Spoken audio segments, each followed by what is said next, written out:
Bonjour à tous, je suis ravie de vous accueillir pour cette table ronde, la cinquième de cette cyberconf, qui aura pour thème thérapie et soutien, les autres bénéfices du jeu de rôle.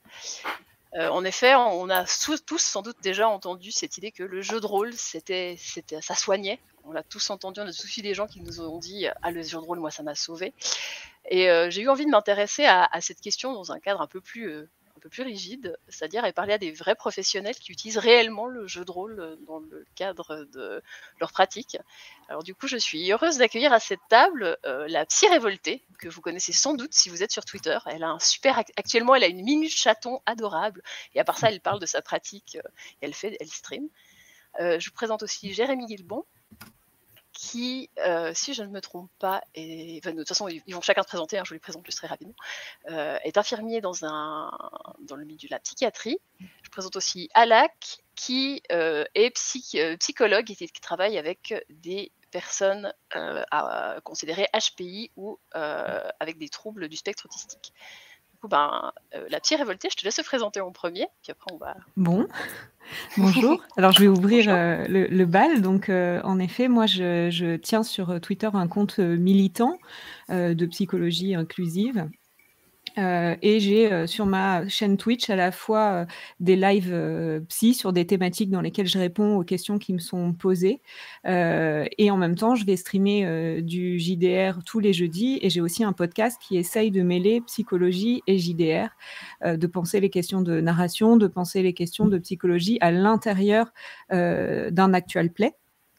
Et sinon, à part ça, dans la vie, je suis psychologue, clinicienne, spécialisée dans la prise en charge du traumatisme. J'exerce en libéral, et la dernière chose qu'il faut savoir, de moi, c'est que, moi, je suis aussi concernée, par, le fait, d'avoir des difficultés, puisque, je suis, TSA moi-même, et que j'ai un stress post-traumatique. Donc quand je parle à la fois en tant que professionnelle, mais aussi en tant que concernée. Ensuite, je vais laisser la parole à du coup Jérémy, si tu veux te présenter. Yes, écoute, Jérémy Guilbon, 31 ans, ça fait bientôt 10 ans que je suis infirmier, et depuis 7 ans, je travaille dans une clinique de psychothérapie institutionnelle dans la région centre, qui accueille aujourd'hui majoritairement un public adolescent. Et c'est dans ce contexte-là que j'ai monté un atelier thérapeutique de jeu de rôle, utilisant ce média. Et du coup, j'en ai parlé un petit peu quand j'avais monté l'atelier sur des forums, puis sur le blog d'Émile et des Cent. Et puis, voilà, à peu près. Et moi, c'est là que je t'ai trouvé, sur le blog de Démile et Descends. Et en dernier, Alak. Ouais, alors moi, ça fait... En fait, moi, j'ai commencé en faisant du jeu de rôle avec, dans le cadre d'ateliers, justement, d'ateliers psychothérapeutiques. Donc, du coup, depuis, je suis passé de l'autre côté, on va dire. Et je fais du jeu de rôle avec des enfants principalement TSA ou ayant un trouble de la communication sociale. Donc TSA est un trouble du spectre autistique. Je vais éviter les acronymes barbares dès le début. Et puis voilà, ça fait quelques années que j'aide dans ces ateliers, puis que je les organise, je les co-organise. Très bien. Alors, il faut que je sois sur mon document, sinon ça va pas marcher. Ok. Déjà, avant de partir dans des grandes questions un peu plus compliquées, je voulais déjà vous demander comment est-ce qu'on en vient à se dire ah bah le jeu de rôle c'est un super outil pour un super outil thérapeutique. Alors bon bah Alak, en tout cas c'était un peu évident vu que tu l'as toi-même expérimenté quand tu étais adolescent. Mais pour les deux autres, j'aimerais bien savoir comment, à quel moment de votre parcours vous vous êtes dit en fait, ce serait une super idée. Jérémy, peut-être, tu commences? Ça va être extrêmement pragmatique. J'ai eu la chance, quand j'ai fait mes études d'infirmier, quand on arrive en psychiatrie et qu'on parle de la question des ateliers, ce qu'on propose, on a souvent la chance d'avoir des professionnels qui nous disent écoute, souvent tu as des patients sur l'extérieur, si tu te débrouilles bien, tu peux les transformer en ateliers thérapeutiques et partager ça avec les personnes qui sont hospitalisées. Et c'est un petit peu comme ça que ça s'est fait. C'est arrivé à un moment où j'avais déjà amené un atelier de jeux de société qui marchait plutôt bien à la clinique. Et c'est le moment où moi je suis replongé dans le jeu de rôle à ce moment-là. Et je me suis dit, tiens, pourquoi pas essayer de mélanger les deux, puis on verra ce que ça donne. Et puis de fil en aiguille, l'atelier perdure depuis quelques années maintenant. Très bien. Et toi, la psy révoltée, du coup? Alors moi, ça remonte à 2008, je crois. Je travaillais en hôpital de jour de psychiatrie adulte avec des patients qui étaient chronicisés, donc qui venaient très très régulièrement à l'hôpital, donc soit pour des dépressions très résistantes, soit par exemple pour de la schizophrénie. Et le matin, dans cet hôpital de jour, il y avait un petit déjeuner détente où les patients parlaient entre eux. Et je les ai entendus un jour parler de leur rapport aux jeux vidéo et du type de classe de personnages qu'ils jouaient quand ils créaient un perso dans un JDR sur console. Et je me suis dit, oh là là, mais il y a quelque chose à entendre là. Pourquoi ils choisissent tel perso plutôt que tel autre? Qu'est-ce que ça leur apporte de se glisser dans cette peau-là, etc. Et puis...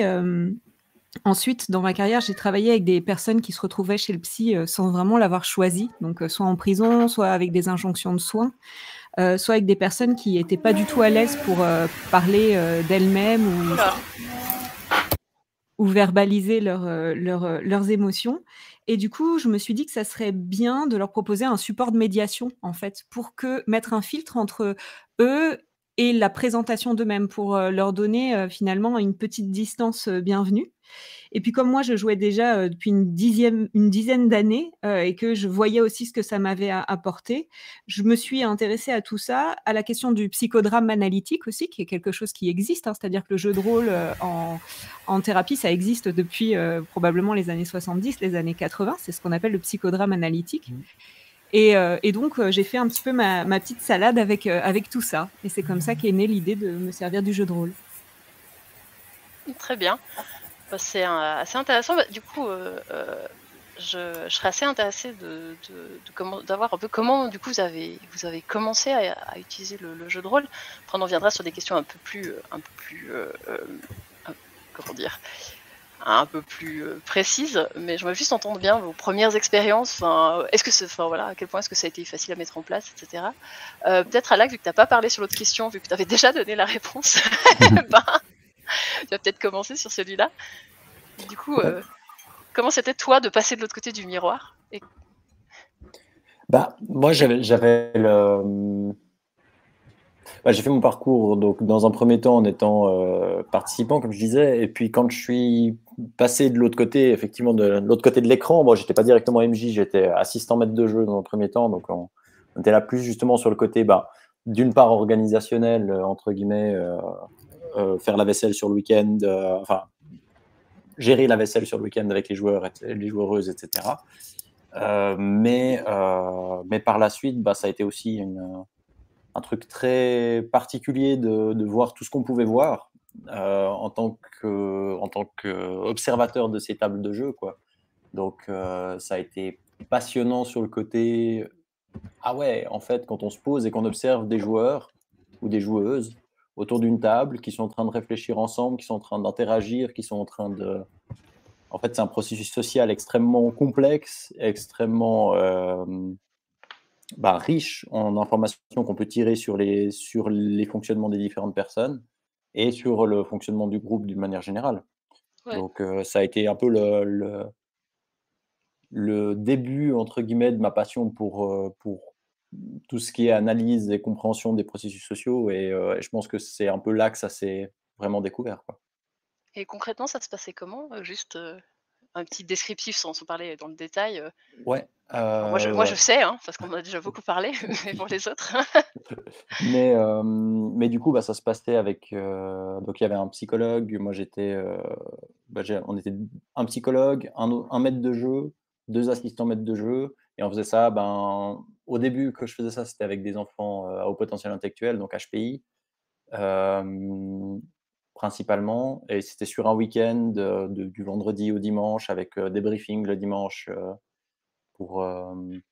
Leur donner un peu le retour de tout ce qu'on avait discuté, en sachant que nous, on discutait, entre nous, le staff, entre guillemets, on discutait presque déjà 2 heures le samedi soir de « OK, qu'est-ce qu'on a vu sur tel enfant, comment il est, etc. » Et puis avec des jeunes jusqu'à 18 ans maximum, et puis des 10-12 ans, quelque chose comme ça.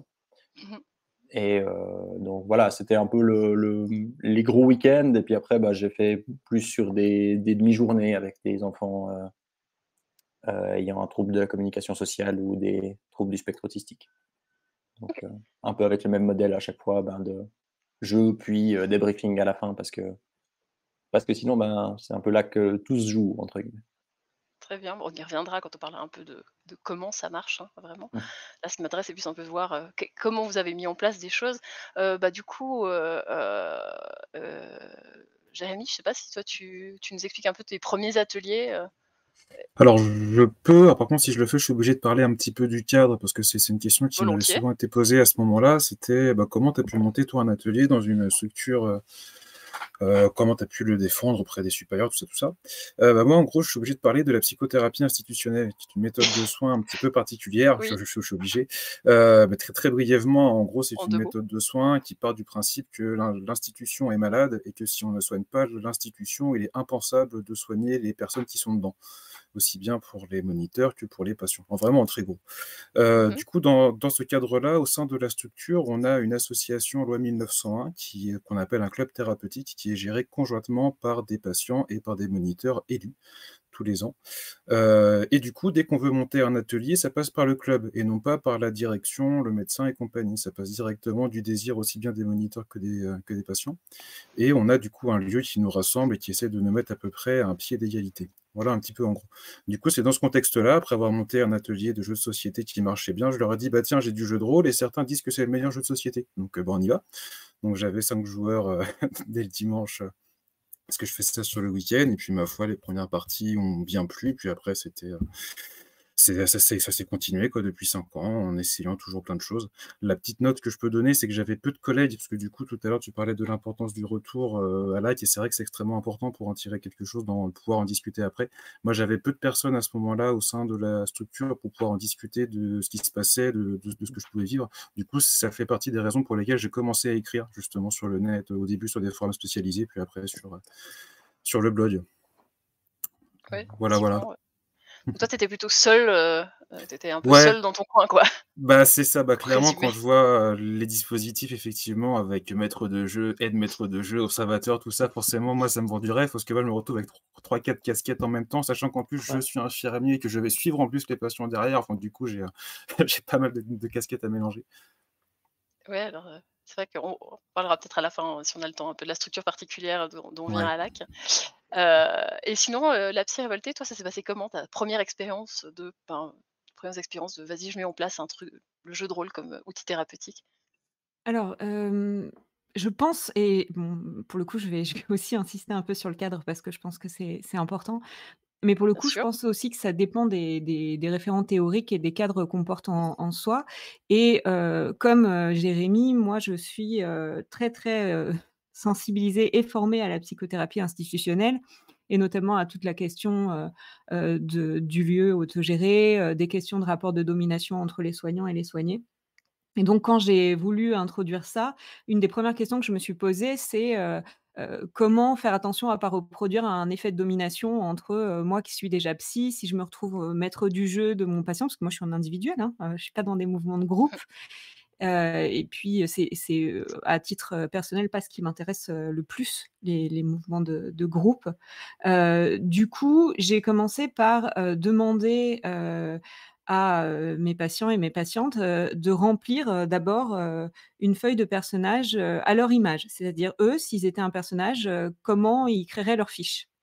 Au départ, je me suis, inspirée, de la fiche de vampire et puis avec les années, j'ai créé une fiche, spéciale et donc on allait essayer d'abord de créer un personnage qui était, leur double et ça donnait, une super base de discussion pour savoir, pourquoi ils s'octroyaient, quelles caractéristiques, pourquoi, est-ce que, ils allaient se mettre, tel défaut, et puis, ça permettait en fait de voir comment ils se percevaient et ça déjà, c'était un acte qui était, très intéressant pour aider les gens à parler d'eux-mêmes quand il leur manquait, des mots ou un support.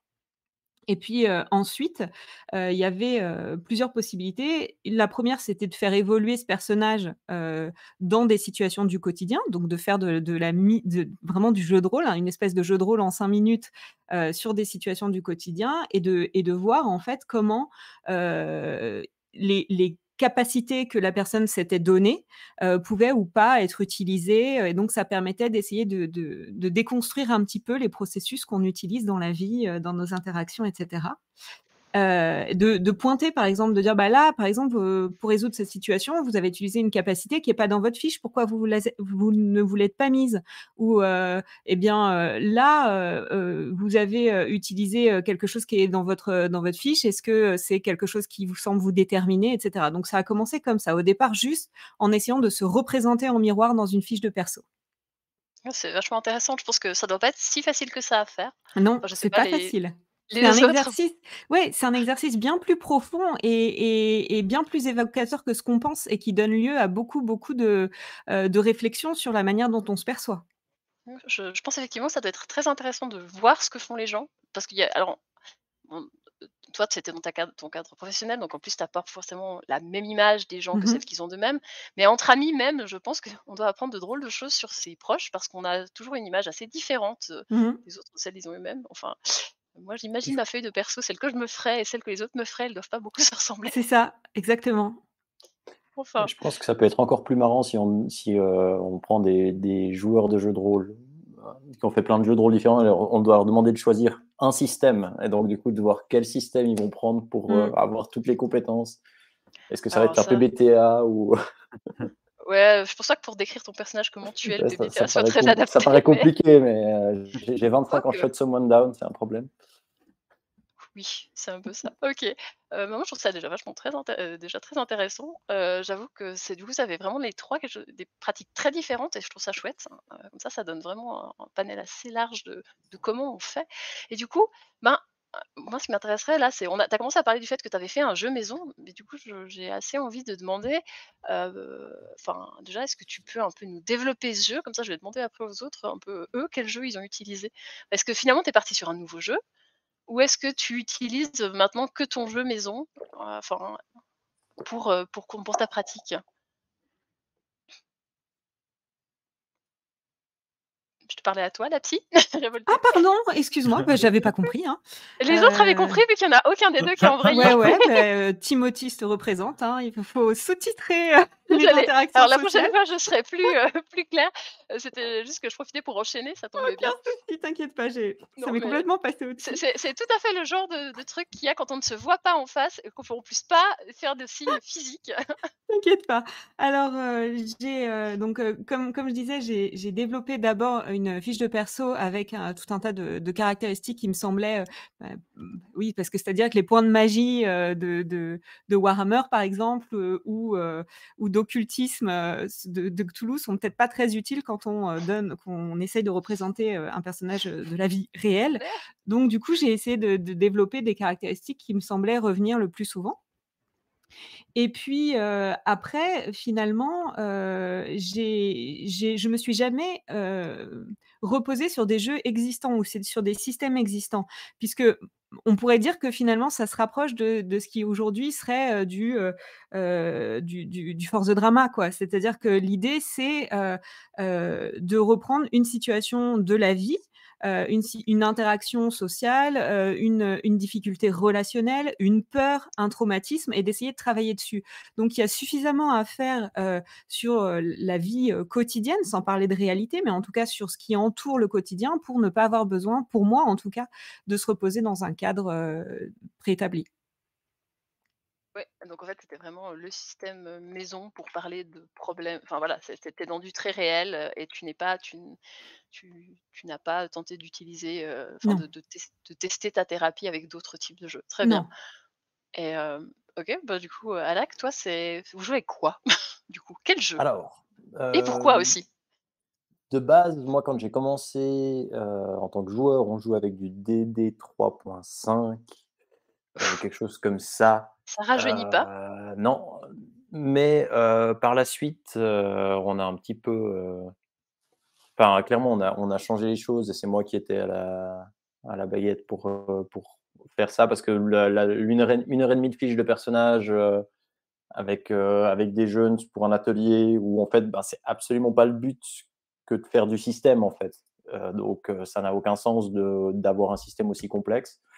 Donc on a assez vite repiqué, Enfin, on a plongé vers quelque chose de beaucoup plus simple. Et dans l'idée, on a gardé. Enfin, ouais, le système a évolué un petit peu, mais ça a été un système maison complètement. Et puis maintenant, le système que j'utilise, qui est avec des enfants TSA, donc bah en fait, vu qu'on fait des ateliers, maintenant la durée c'est 1h30, briefing, débriefing inclus, donc 1h05 de jeu, quelque chose comme ça, peut-être un petit peu plus. On n'a pas le temps d'expliquer un système et du coup, bah, c'est lance ton D20 et moi je sais qu'en fonction de la classe qui a été choisie, ben, si c'est un guerrier, il faut qu'il fasse 8 ou plus pour toucher, puis si c'est un mage qui veut taper à coups de bâton, bah, il faut qu'il fasse 14 et plus, quoi. Donc c'est vraiment un peu. Moi j'ai ma table entre guillemets de mon côté, mais les joueurs, je les embête pas avec des caractéristiques. Ils savent dans quoi leur personnage est fort, ils savent quelles sont les compétences, pas chiffrées, mais quel est le, ouais, le domaine d'intérêt, enfin le domaine de compétences de leur perso, et c'est tout. Et puis récemment, on a même eu un des joueurs qui a voulu nous parler et on s'est demandé qu'est-ce qu'il nous voulait. Et en fait, il nous disait: «Mais c'est embêtant», il est venu nous voir entre les 2 saisons, entre guillemets, pendant les vacances d'été, heu et il nous a dit: «Mais c'est embêtant parce que quand on réussit notre action, enfin notre attaque, ce qui est pas tout le temps, et que derrière on fait un 1 sur le dé de dégâts, c'est méga frustrant et moi j'aime pas du tout ça. Donc je veux que non, mais je propose que, bah, en fait, les dégâts soient constants, et donc du coup, et qu'on ait plus de facilité pour faire les jets, qu'on réussisse plus souvent nos actions». Donc alors Moi, j'ai réussir plus souvent nos actions, je l'ai pas fait, mais par contre le jet de dégâts, effectivement, c'est un jet en moins d'une certaine manière, en plus, c'est pratique. Donc maintenant, c'est dégâts fixes et puis voilà, il y a des systèmes qui le font, donc mmh ça marche très bien. et enfin, c'est un truc que tu as pas dit et moi je le sais, c'est qu'en fait, finalement, le combat, c'est la partie probablement la moins intéressante de ce que vous faites. Tu as parlé des Oui, stats, mais finalement, c'est pas ça que tu vises avec tes parties, si effectivement. je me souviens bien. Mmh. Oui, oui, c'est ça. C'est, le combat, en fait, pour certains, c'est le sucre parce qu'ils ont bien réfléchi et bien trouvé le coupable et voilà, et donc du coup, c'est cool, on peut partir sur un combat. Mais après, il y a moyen de rendre le combat intéressant, mais il faut que ça soit «l'objectif du scénario» entre guillemets, dans le sens où, si on a des objectifs à travailler avec ces enfants-là et que c'est la meilleure manière de travailler ces objectifs, ben, c'est en passant par, un combat, une situation tactique où on doit réfléchir à comment est-ce qu'on voilà, mais entre guillemets, là, on c'est un combat qui est beaucoup plus travaillé que, il y a 2 personnes en face de vous, lancez les dés, quoi. «Ah bravo, tu l'as tué». Ouais, trop bien. Oui, tu as parlé d'objectifs, mais tu as pas précisé c'est quoi les objectifs? Par Alors, exemple, un exemple d'objectif. dans mon cas, ben, vu que je travaille avec des enfants TSA et TCS dans le but de leur apprendre la communication sociale, ça va être des objectifs genre, être capable hem, de donner son avis, de manière, correcte, entre guillemets, en précisant et ou bien de réagir quand quelqu'un nous dit une information, parce il y a des problèmes, en lien avec ça, parfois avec souvent avec les enfants autistes, c'est en mode on leur dit quelque chose et ça tombe complètement à plat. Il y a pas de: «Oui, d'accord, ah, je vois ce que tu veux dire», puis ils passent juste complètement sur autre chose sans notifier: «Oui, j'ai bien entendu ce que tu disais, d'accord et je pense que». Donc voilà, par exemple, c'est des trucs de ça, c'est Mmh. dans les trucs de base, mais après dans les trucs méga basiques, il y a aussi le ton de la voix, la position, la posture, pas être, comme ça sur la table, Oui, quand on effectivement. est très intéressé dans une discussion. Enfin bref, il y a plein de choses plus ou Mmh. moins, OK. stéréotypées. Du coup, un système maison de nouveau, bah, visiblement Ouais. et bah, du coup, Jérémy, toi, est-ce que tu as aussi un système maison? Alors, pas du tout. Moi, j'ai fait le véritable laboratoire selon mes arrivages multiples et variés. J'ai malheureusement eu une espèce d'effervescence en termes d'achat, une espèce de quête de rattraper le retard rôliste, vu que je m'y prends 20 ans après tout le monde, me dit: «Mince, bah, ça je connais pas, ça je connais pas, ça je connais pas. Oh, un financement, bam!» Donc du coup, ça va très, très vite, et du coup, l'atelier, moi, ça a presque servi de laboratoire, à tous les jeux que je recevais, je les lisais, puis on essayait et du coup, je me rendais bien compte qu'il y avait plein de types de joueurs différents. Il y en a qui venaient plutôt du monde du jeu de plateau. Du coup, forcément, quand j'arrivais avec un Donjons et Dragons 5, avec la map, les machins, ils étaient très contents. Les combats, du coup, toute la partie tactique les intéressait vachement, et ils essayaient d'enrober un petit peu de RP autour. Après, bon, d'un point de vue historique, j'ai commencé avec un PBTA, avec Dungeon World, je me souviens. Ouais. Du coup, c'était assez chouette de pouvoir justement, via le système, leur montrer qu'ils pouvaient faire plein de trucs et directement incorporer des choses à la narration. Ça, c'était assez chouette. Après, on a joué un panel de trucs. Ce serait un peu long de tout, Non, mais... de tout résumer. Mais bon, globalement, voilà, des choses relativement simples, et encore même du moins simples aussi à prendre en main. Là, actuellement, j'ai renversé un petit peu la tendance où j'avais d'un côté des personnes qui me disaient, bon, on aimerait bien faire une campagne, faire une petite histoire qui se tienne sur plusieurs scénarios, qu'on puisse voir un petit peu comment nos actes et nos actions allaient s'inscrire dans le monde qu'on allait vivre et créer ensemble. Et du coup, moi, j'ai la difficulté de réussir à avoir les mêmes joueurs pendant X temps, vu qu'ils ne sont pas forcément hospitalisés pour des durées longues. Donc là, j'ai renversé le problème et je me suis intéressé au jeu. Là, c'est Mutant Year Zero actuellement, avec l'idée, tant pis, je me concentre plus sur le groupe, je vais me concentrer sur le monde qu'on va créer et explorer ensemble. Et ce sera la base, qu'importe les joueurs qui viendront, on pourra toujours créer quelque chose dans cet univers. Donc là, Et, c'est un petit peu...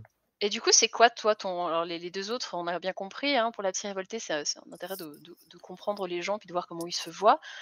Chez Alax, c'est plutôt une question, il y a vraiment des objectifs, on est plus dans dans des idées d'apprendre, hein, d'obtenir des compétences. Et toi, du coup, tu fais ça voilà, c'est quoi, toi, qu'est-ce que tu vises quand tu fais ces ateliers? Si déjà on arrive à passer un bon moment ensemble, c'est déjà chouette. Non, mais ça, c'est un très En bon fait, objectif.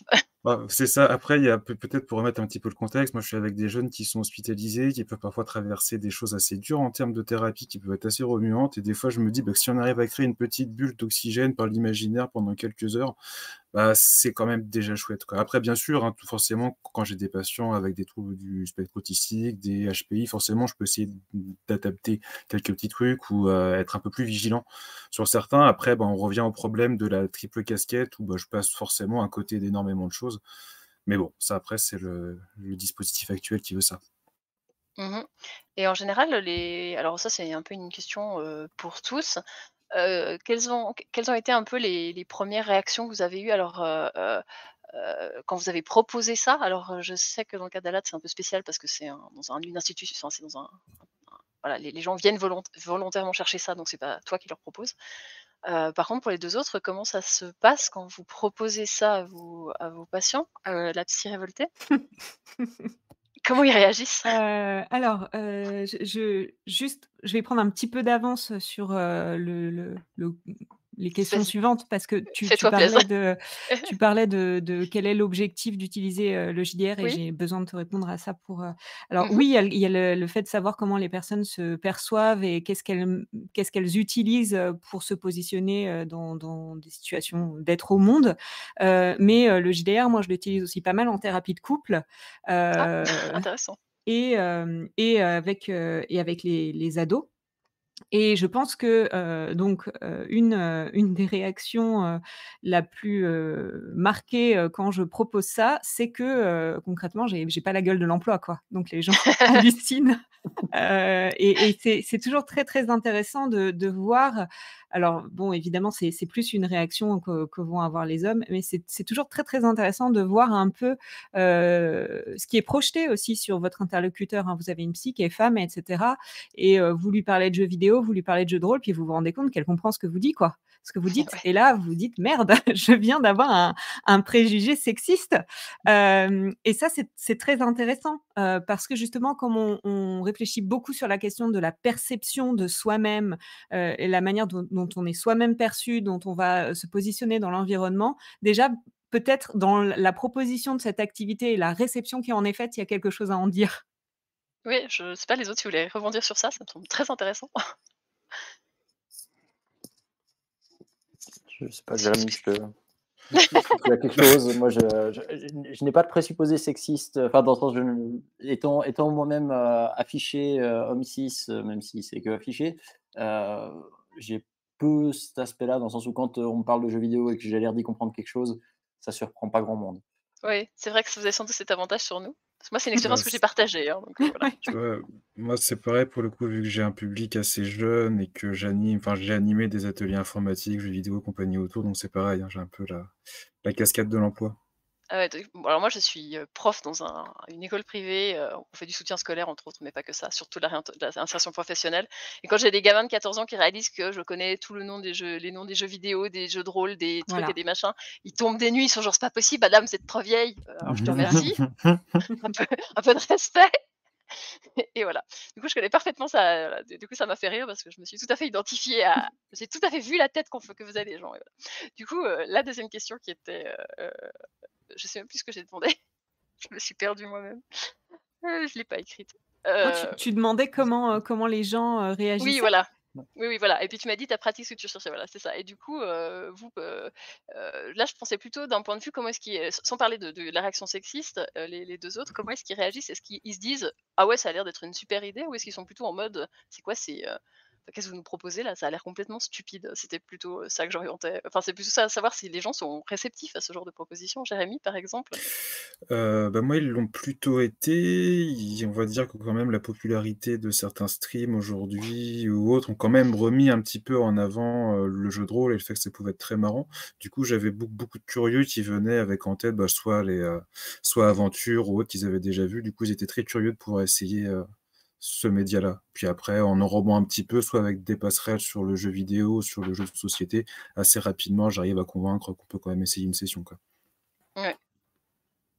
Bah, Alak, toi, dans ton cas? moi, c'est la plupart des enfants, voient pas vraiment de quoi je parle. Enfin, c'est pas moi qui leur propose directement, mais c'est ma collègue avec laquelle je bosse qui est orthophoniste ou logopédiste, je sais pas quel est le bon terme à utiliser. Et en France, je sais Hem, pas non plus. mais du coup, c'est plutôt elle qui «fournit les patients» entre guillemets, je mets des gros guillemets. Heu, donc c'est elle qui a le premier contact avec eux et je sais que autant les enfants sont en mode: «Ah, pas nécessairement entendu parler, mais pourquoi pas?» entre guillemets, vu que ça ressemble un petit peu effectivement à ce qu'ils peuvent connaître en matière de jeux vidéo et cetera. Par contre, c'est vrai que les parents certaines fois sont un petit peu, disons prudents et sur la défensive. J'ai aussi eu des parents qui étaient en fait des joueurs, et des joueuses de jeux de rôle et que donc du coup ça les faisait beaucoup marrer qu'on puisse essayer d'aider leurs gamins avec ça. Ils étaient du coup, très très enthousiastes. Mais c'est vrai que, d'une certaine manière, quand on parle, surtout quand tu as le retour de alors on fait des retours avec les parents, donc entre guillemets, «ils savent de quoi on parle». Mais suivant la manière dont tu racontes l'histoire, enfin, vu qu'on fait du médiéval fantastique, ah ouais, puis il y avait un groupe d'orques et puis, il y en a un qui a failli mourir et puis il s'est pris une flèche dans le genou et puis, qu'est-ce qu'ils font avec nos gamins, quoi? C'est un peu, heu, c'est un peu stressant, dans un 1er temps pour eux et puis après, ben, évidemment, on recadre le fait que, bah, c'est un média qu'on utilise pour aller, travailler d'autres choses et que c'est pas du tout le but de juste, enfin, en tout cas, dans le cas de ma pratique, c'est pas le but de juste, faire une aventure chouette où on tue tout le monde, mais plutôt au contraire d'être dans un de l'utiliser comme média pour, bah, en fait, faire de la coopération en groupe, de la communication, des interactions de groupe et puis décortiquer tout ça, quoi. Mmh. Hem, Là, on a un peu parlé de voilà, un peu des exemples, on a un peu introduit le sujet et je pense que, bah, on va essayer d'entrer, alors, je sais que par rapport au le plan là qu'on a, théoriquement pour préparer cette table ronde, les heures ne jouent pas du tout, mais je pense que c'est parce que c'est normal. Donc là, on a un peu introduit le sujet. Maintenant, bah, on va s'intéresser à, bah, enfin, voilà quoi, est-ce que ça marche? Parce qu'on a vraiment quels sont les bénéfices, ou au contraire, les limites, hein? On va essayer d'explorer un peu tout ça en détail. Et là, le chat, si vous avez des questions, si vous avez des interrogations, il ne faut pas hésiter à les poster. Moi, je vais regarder, je vais suivre le chat. Évidemment, j'essaierai de les intégrer dans la discussion, ou à la fin, si j'arrive pas à trouver un moment pour les intégrer dans le flux de la conversation. Mais n'hésitez pas à poser vos questions, elles seront posées, de toute façon, en live. Donc, du coup, ben, voilà, moi, c'est la question que je me rappelle que c'est sans doute une des premières questions que j'ai posées à Lac quand il m'a parlé de ces ateliers, c'est: «Mais est-ce que tu as vraiment vu un effet concret? Est-ce que ça marche?» Parce que c'est toujours la question qu'on se pose sur ces aspects, enfin, comment dire? Tout ce qui est autour de la thérapie, c'est qu'il existe beaucoup de choses, l'art-thérapie, la thérapie avec les chevaux, enfin l'équithérapie et cetera et souvent les questions c'est, bah, est-ce que ça marche? Est-ce qu'on et comment quoi? Enfin, et du coup, bah, voilà, je sais pas, c'est le premier qui veut rebondir, peut dire moi, parce que je vous vois pas, j'ai pas vos caméras donc je peux pas vous voir. À part Alex, tu veux commencer? Je veux pas griller la priorité à quelqu'un d'autre. Oh, vas-y, vas-y. Vas-y, vas-y. Mais alors bon, moi c'est une question qui est encore ouverte dans le sens où ben j'ai comme projet fou, mais c'est pas encore fait et ça ne sera pas tout de suite, de faire une vraie recherche scientifique sur ben, ce que je fais pour essayer de bah, finalement de pouvoir attester de l'efficacité ou pas, ou au contraire me rendre compte que bah non, c'est entre guillemets c'est un bon moment que les gens passent, mais il y a aucun effet en soi. Donc, mais ça va être compliqué et je le sais déjà d'avance que ça va être compliqué et je pense que je ne sais pas s'il y a d'autres personnes, d'autres labos qui sont en cours de faire ça, mais de toute façon, à mon avis, c'est une question qui ne sera pas résolue tout de suite, de savoir est-ce que factuellement il y a un effet d'un point de vue scientifique. Maintenant, en termes de. Mesurable. Ouais, un effet mesurable d'un point de vue scientifique. Maintenant, en termes de vraiment de ressenti, d'impression, etc. Alors, pour ma part, j'ai l'impression, en tant que patient, entre guillemets, enfin, en ayant été joueuse, ben, que ça m'a apporté des choses. Maintenant, est-ce que c'est pas des choses que j'aurais pu apprendre dans d'autres manières, par un autre biais? Est-ce que c'est spécifique au jeu de rôle? Ça, je peux pas le dire, mais ça m'a clairement appris des choses et j'ai l'impression qu'il y a des gens qui arrivent à en tirer quelque chose. Mais je dis il y a des gens qui arrivent à en tirer quelque chose, il y a des jeunes qui arrivent à en tirer quelque chose parce qu'à mon avis, ça marche pas pour tout le monde. Il y a un certain nombre de «prérequis» entre guillemets, dans le sens, bah, ne serait-ce que, bah, on parle de TSA, d'autisme et cetera. Il faut pas oublier que dans les TSA et les autistes, il y en a beaucoup qui sont non-verbaux, ou limités, en termes de quotient intellectuel et donc d'abstraction et donc évidemment que, ben, ça, il y a un certain nombre de prérequis à l'activité de jeu de rôle, simplement. Donc c'est pas une méthode qui marche pour tout le monde. Déjà de base, ça, on peut le dire. Et puis ensuite, ben, je pense qu'il faut avoir enfin, plus on a la capacité à prendre du «recul» entre guillemets, plus on a la capacité à passer en méta-analyse, enfin en analyse de notre propre comportement et de se dire: «Ah voilà, OK, qu'est-ce que j'ai fait? Pourquoi est-ce que je l'ai fait?»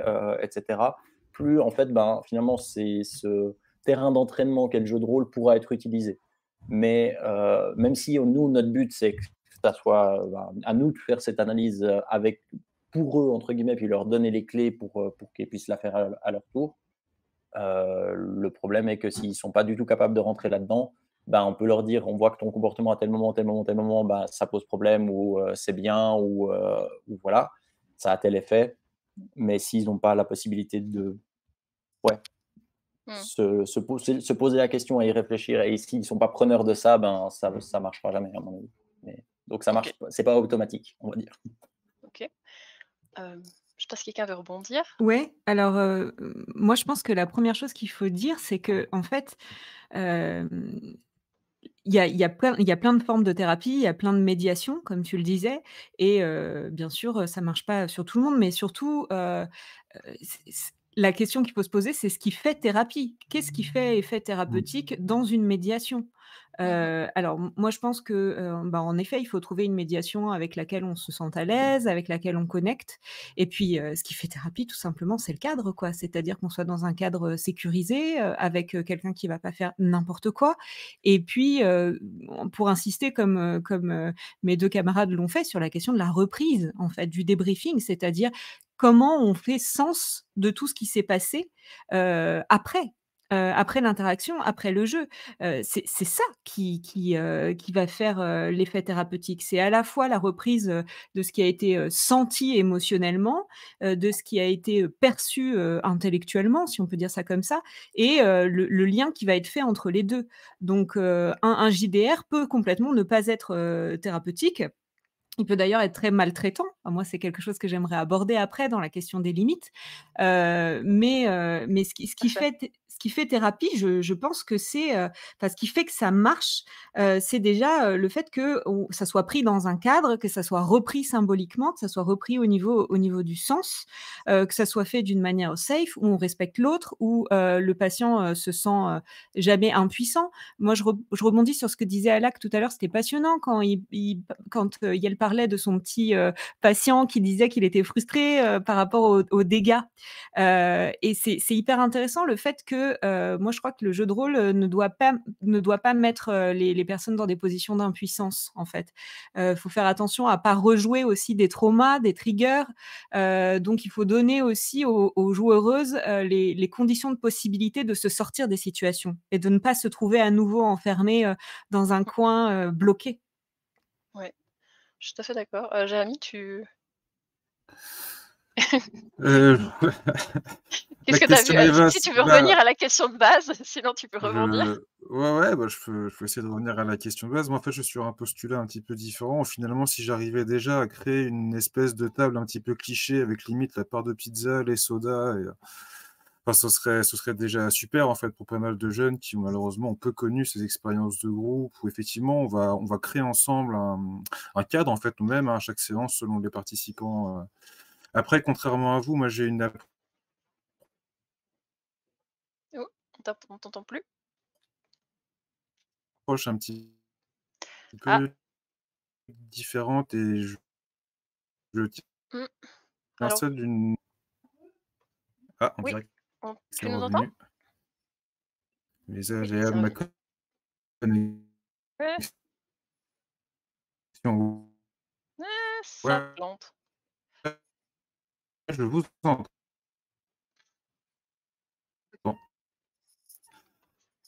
Oui, ouais, du coup, en attendant qu'il revienne, est-ce que parce que là, on a l'air de l'avoir perdu pour le moment, Jérémy, c'est un peu dommage. Bah, c'est On va attendre que sa connexion la reconnexion. se stabilise.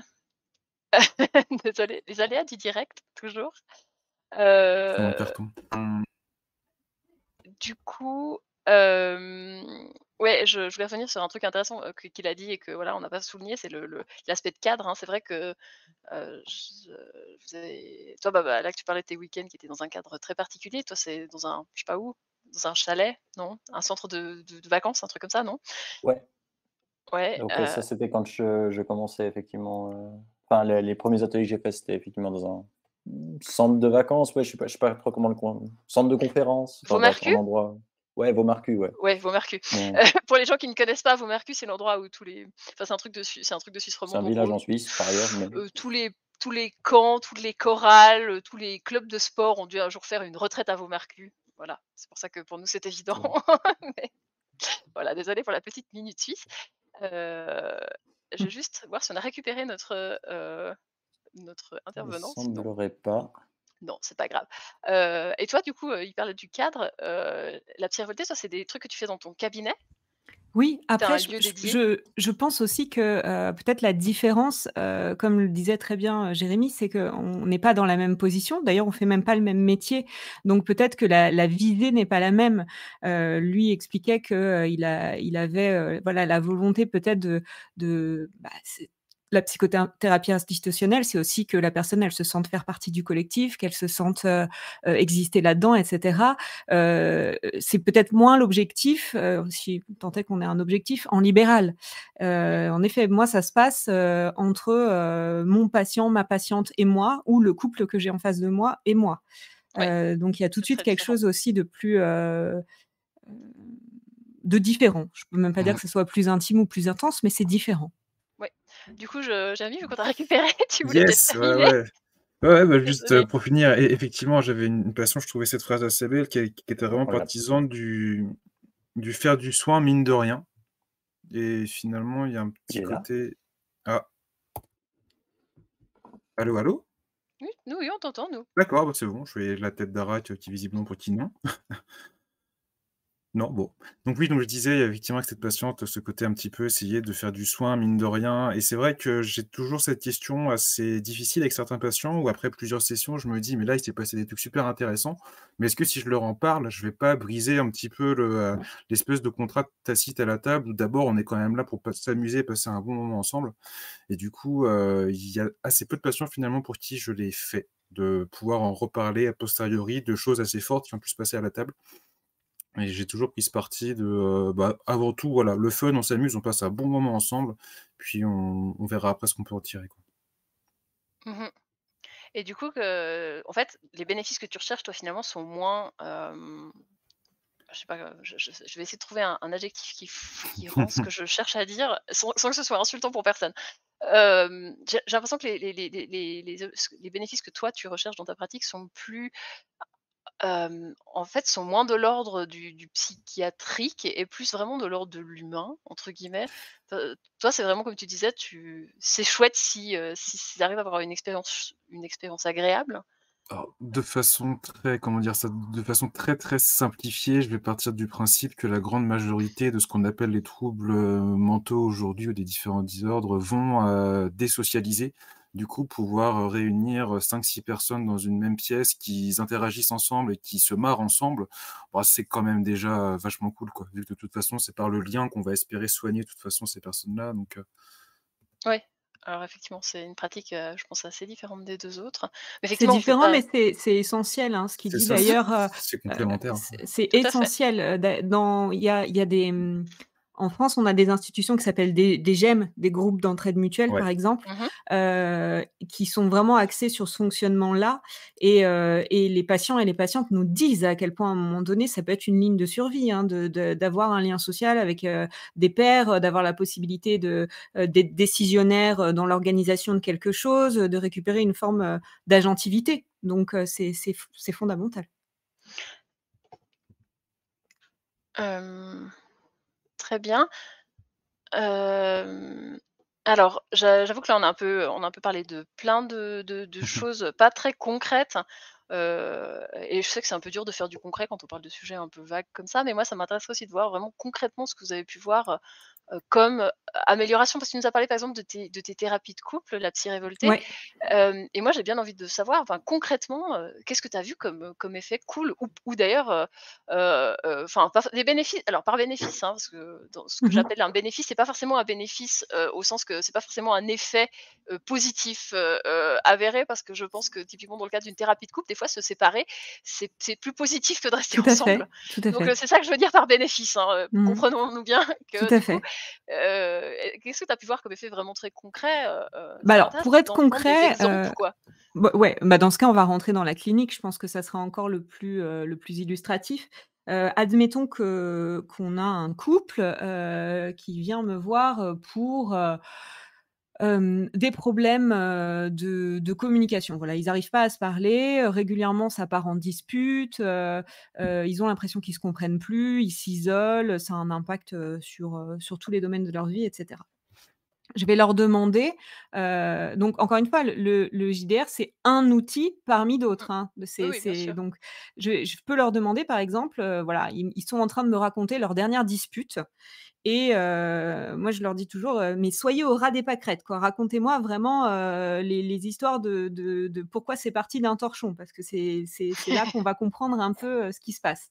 Et donc ils me racontent, la dispute, vraiment, ce qui c'est parti, ce qu'ils se sont dit et cetera. Bon, OK. Et puis là, par exemple, je vais leur demander: «D'accord, bah, ce qu'on va faire, en fait, c'est que, vous allez», alors attention, hein, je mets un cadre.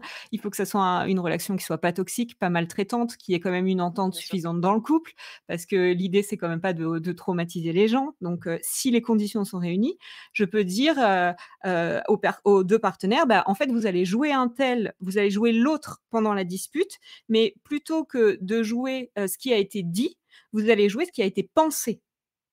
Mmh. Donc, là, on va me dire, «Oui, et ben, on m'a reproché ça parce que en fait, je fais jamais assez bien, à l'intérieur, ils pensent que, je suis quelqu'un, qui n'est pas à la hauteur de notre amour, qui de toute façon, est un boulet» et cetera. Et là, la personne en face va dire: «Mais non, mais c'est pas du tout ce que je pensais».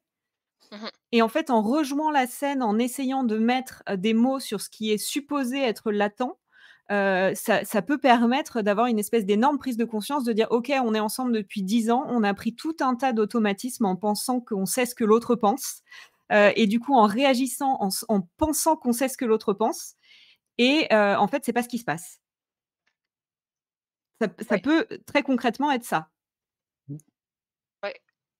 C'est là que si tu veux rebondir, j'en sens que tu Là, je trouve très intéressant ce qui est dit, c'est super intéressant et d'une certaine manière, j'arrive à le connecter avec le travail que je peux avoir avec les enfants, TSA parce que certaines fois, ils se rendent bah, il y a aussi une empathie qui est différente, on va dire et puis, des fois, bah, ils se rendent pas nécessairement compte du point de vue externe et alors Mmh. soit ça nous arrive de prendre des vidéos ou des photos d'un enfant, ils aiment pas du tout.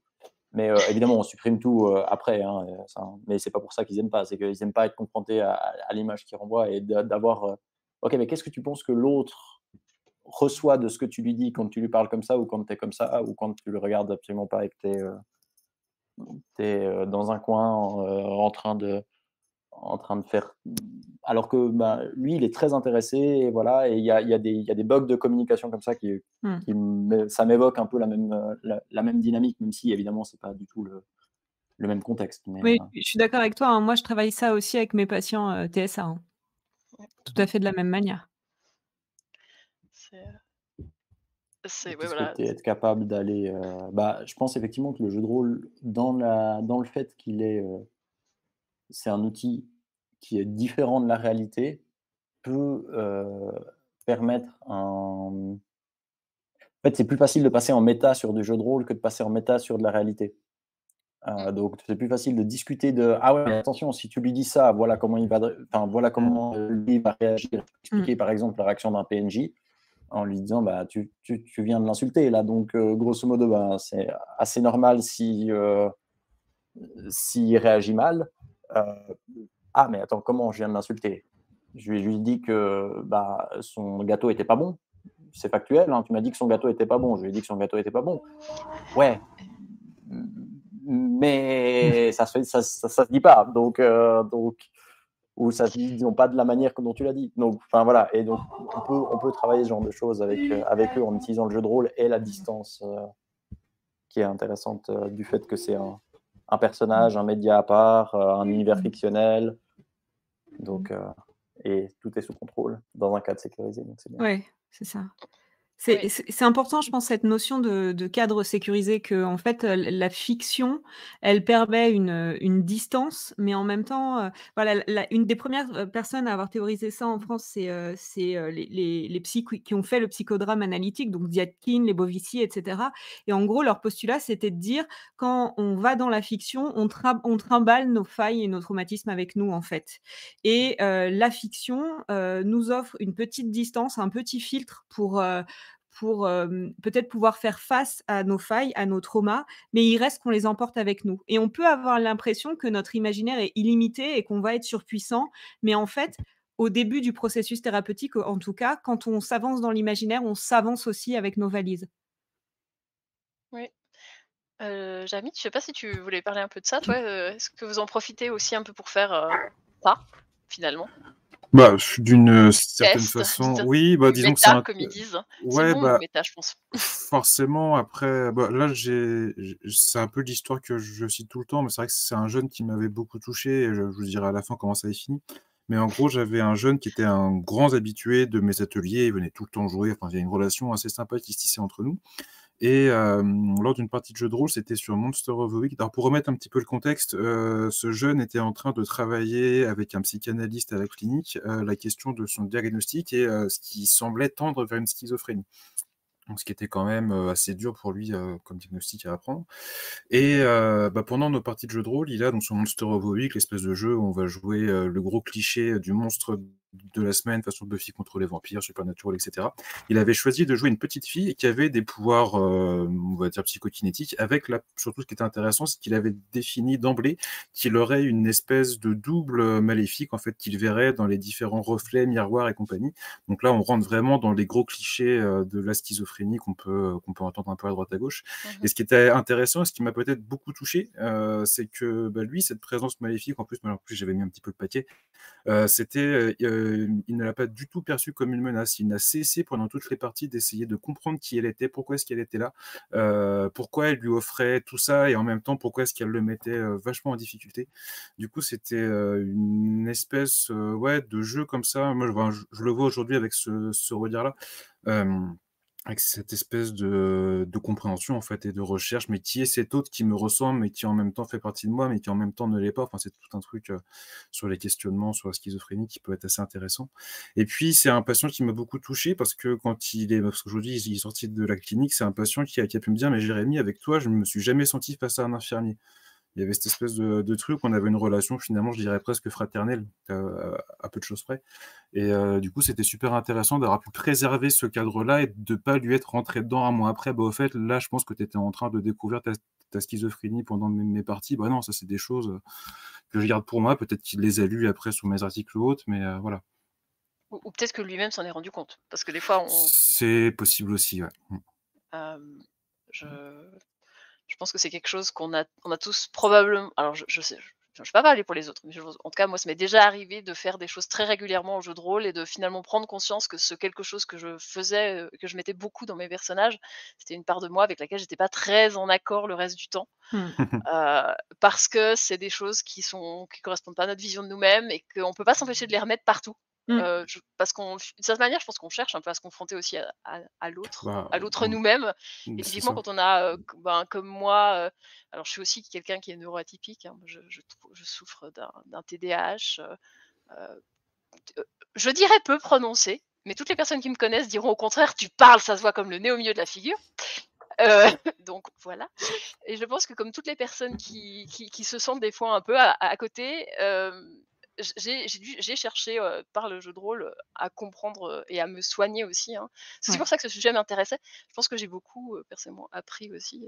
Donc là, dans les bénéfices que je peux dire, qui ne sont évidemment pas mesurés, hein, immesurables, je sais que moi, ça m'a appris par exemple à apprendre à écouter les gens et à gérer les tours de parole. Ce qui était impossible pour moi en tant qu'hyperactif, c'était la galère. J'ai dû apprendre, et par le jeu de rôle, j'ai littéralement appris à faire ça, ce truc que tout le monde sait faire et que en tant qu'hyperactif ou avec ou le TSA d'ailleurs, tu galères à faire. Juste savoir quand est-ce que tu as le droit de parler. Ouais, et attendre aussi, la question de la patience parce que, c'est difficile en fait quand tu maîtrises un sujet ou qui t'intéresse, de pas dire aux autres: «Bon vite, vite, vite, vite, vite, moi j'ai envie de dire quelque chose». Donc c'est vrai et il y a ce côté, je trouve aussi qu'on peut même, repenser des choses plus politiques, notamment je parlais des rapports de domination. Moi, une chose que je fais en face à face au cabinet quand j'ai des patients et des patientes en individuel et que, par exemple, on joue, une scène et que, voilà, on essaye d'inventer un autre chemin, d'utiliser, de la créativité pour se dire, comment est-ce que là, avec les compétences qu'on a, on aurait pu se traverser finalement cette situation et cetera. Je propose régulièrement qu'on inverse les rôles, c'est-à-dire je donne le rôle, de psy ou d'accompagnant et cetera, à la personne et ça peut m'arriver de jouer la personne, avec son accord bien sûr, mais c'est aussi une manière de transmettre à l'autre qu'il a ou elle a, les clés en fait et que ce qui compte c'est pas, ma vérité, mon interprétation qui émanerait d'une position de pouvoir et de savoir, mais quelque chose dans la transmission qui est plus du côté de l'éducation thérapeutique et qui est de dire à l'autre: «Voilà, moi je te donne les clés et après avec ça, c'est toi qui vas construire, la réalité qui te convient et pas quelque chose de normé». Mmh. Je pense que c'est un peu l'idée que vous aviez aussi, Alex, dans vos ateliers, de les filmer, hein, parce que du coup, c'est moins vous qui il y a la transmission d'informations, mais ils la voient, ils peuvent la constater tout seuls comme des grands, voir, «Ah oui, là, effectivement, ce que je renvoie, il est pas très positif». Ouais. Je pense que Effectivement, il y a ça, d'une part le côté, confrontés à la réalité d'un regard extérieur, mais neutre, pas en leur disant tu fais pas bien ça ou tu fais bien ça, mais d'avoir ce côté-là. Et on utilise aussi beaucoup même si ça dépend des groupes et de la manière dont ça se passe, parce que pour pouvoir le faire, il faut que ça se passe bien. Mais on peut utiliser aussi et puis qu'est-ce que vous les autres, vous avez pensé de ça, de ce comportement-là, de la partie, parce que quand on a des gens, certains jeunes disons, se voient difficilement le bon côté de ce qu'ils font.